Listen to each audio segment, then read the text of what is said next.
This video is an introduction to algebra meant for young learners wanting to learn advanced concepts of mathematics. Now, it is my firm belief that algebra as a study evolved to make arithmetic calculations simpler. With that in mind, I would like to begin with a simple arithmetic problem.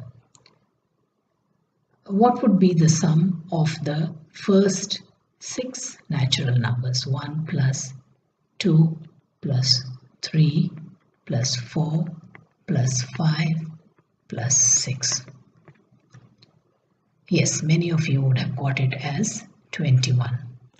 Now the same problem I'm going to approach in a different manner. I'm going to sum the numbers from each end. And I'm going to,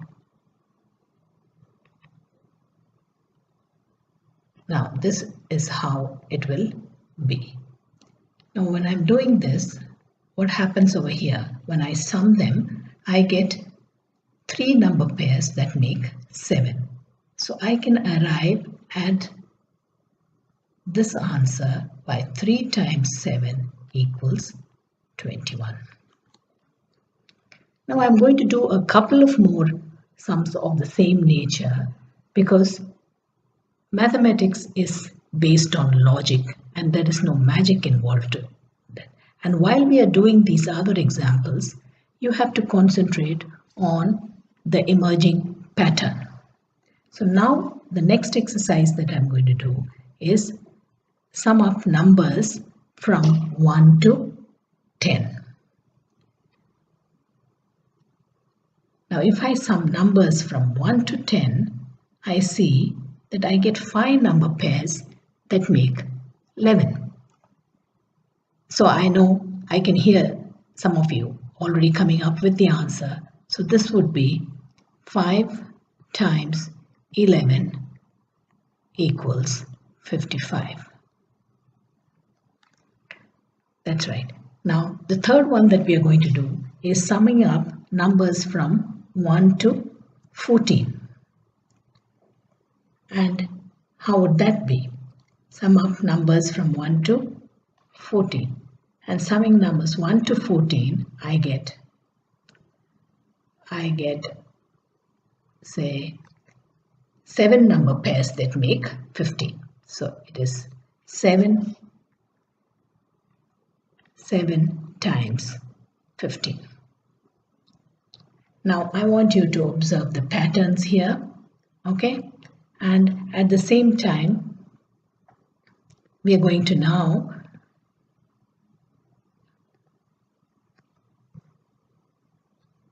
redefine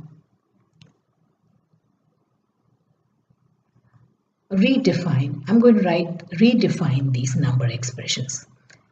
So for the first one, for the 3, I'm going to write it as 6 divided by 2, and I'm going to multiply it with 6 plus 1. And when doing arithmetic, you would have already known the property of when I put some terms, numbers, numerical terms within brackets or parentheses, it refers to the terms being multiplied. So similar here, what would 5 be? Yeah, 10 divided by 2 multiplied by 10 plus 1. Now in my effort at doing this, I am trying to arrive at one expression which would get me the sum of the natural numbers in one step. So I am actually trying to arrive at a formula to find the sum of natural numbers from 1 to any number, yeah. Okay.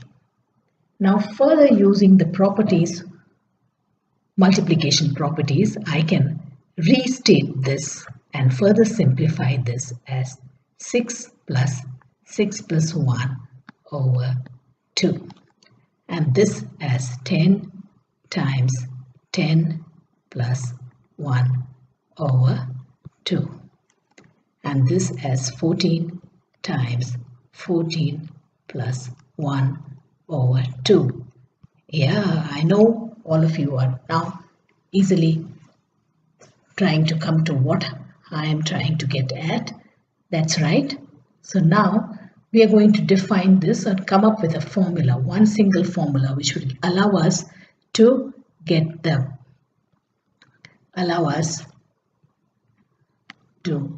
come to our expression in one single step. So now when doing this, we found that there were some numbers that changed, whereas some numbers that remained constant. So now we are going into the realm of algebra, and in algebra the numbers that change are called variables. They are called variables. Now in this case the variables are 6, 10 and 14, because this was sum of numbers 1 to 6, this was sum of numbers 1 to 10, and this was sum of numbers 1 to 14. But there were some other terms that did not change. For example, the 1 and the 1 here, and the 2 and the 2. Now these are called constants. So when I am writing an algebraic expression, or I am trying to come to one expression that will give me the answer, I'm going to make use of variables and constant, so which will become a formula for finding the sum of numbers, sum of natural numbers. So I'm going to use the variable x to represent all the numbers that changed. So in the place of 6, 10 and 14, I'm going to introduce the variable x. So now this expression would read x times x plus 1 all over 2. So in the place of the variables, I have used x. Now I have to further define this to say that x can be any natural number. It can be any natural number.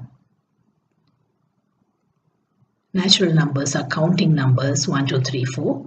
Okay, any natural number, and it has to be greater than 1, because we are going to sum up the numbers from x, and you know that greater than, that is greater than 1. Okay. So we have arrived at one concise formula, and plugging in the value, any number value onto x will give us the sum of numbers from that from 1 to that number x.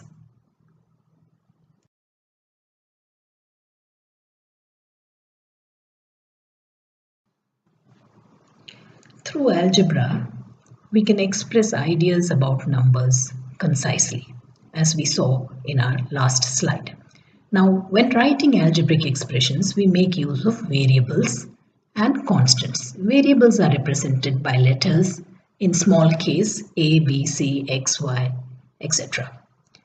Now, we are going to write some algebraic expressions, and with the verbal cue I'm going to provide you, so you have to think how to come up with the algebraic expression. The first one we are going to write is we are going to come up with an algebraic expression for an even number. Even number. An algebraic expression for an even number.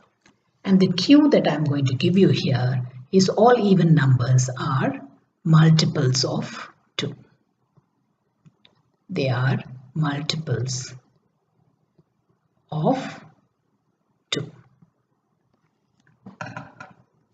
The second expression you're going to come up is for an odd number. How do I represent an odd number?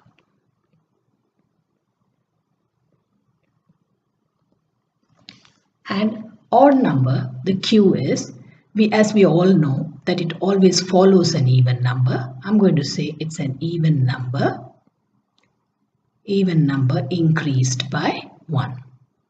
Even number increased by 1. By 1. The last one you're going to come up with is, how would I express the perimeter of a square? Perimeter of a square. And here I'm going to give you a figurative cue, stating that a square has 4 equal sides. And I'm going to represent the variable s to represent the side of the square. Let's make some space for us to write the algebraic expression. Okay, now an even number is a multiple of 2, which means an even number can be represented by 2 multiplied by x. You are all familiar with factors and multiples, and you know that a multiple of 2 means it should be a number that can be divisible by 2. So 2 multiplied by x.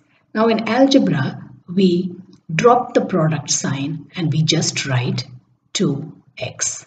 Now I have to further qualify this and state that the x can take any number. So it has to belong to a set of natural numbers. So we use x belonging, the epsilon, Greek letter epsilon says it belongs to set of natural numbers, and that can be represented by n. There is one more term here I'm going to bring in, and that is the 2 before the x is also referred to as coefficient. It is referred to as coefficient. So 2 is a coefficient factor of x. So this is another new term that you can learn. Now we are going to go on to the odd number, which is very simple now because we have already defined an even number. So an odd number is going to be 2x plus 1. Now if you want to clarify whether I plug in a natural number in the place of x, would I get an odd number? We can try that. Let's say that x is 5, and so this becomes 2 multiplied by 5 plus 1. What is 2 multiplied by 5? 10. And 10 plus 1 will be equal to 11. And 11 is an odd number. 11 is an odd number. That's right. Now let's move on to finding out the perimeter of a square. Now this perimeter of a square, perimeter refers to the boundary, and therefore if I were to walk the length of the square all along the sides, then I would have walked a length of s plus s plus s plus s. Now note here that when I write a variable by itself, the coefficient factor of this variable would be 1, which is generally omitted. So this would actually be 1s plus 1s plus 1s plus 1s, which equals 4s. So the coefficient is generally, if the coefficient factor is 1, it is generally omitted when you are writing this. So this is how we have written our algebraic expressions. How to write algebraic expressions. So we can come up with formulas to represent number ideas.